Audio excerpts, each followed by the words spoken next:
ನಂದಿವಾಹನ ನಾಗಭೂಷಣ ದೋಷ ದೋಷ ನಾಶ ವಿನಾಶನ ಸೃಷ್ಟಿಕಾರಣ ನಷ್ಟಹಾರಣ తమోరజో సత్వగుణ విమోచన మాఘమాసమున కృష్ణపక్షమున చతుర్దశి నడి జామురాతిరిన మహాలింగమే ఉద్భవించెనట బ్రహ్మ విష్ణువుల అహం అనిగెనట సృష్టికి మూలం నీవని తెలిసి సాగిలబడి నీ మహిమకు మొక్కే అదే మహాశివరాత్రి వెలిసెనట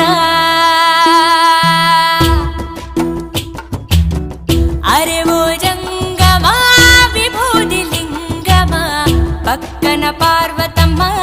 తలపై గంగ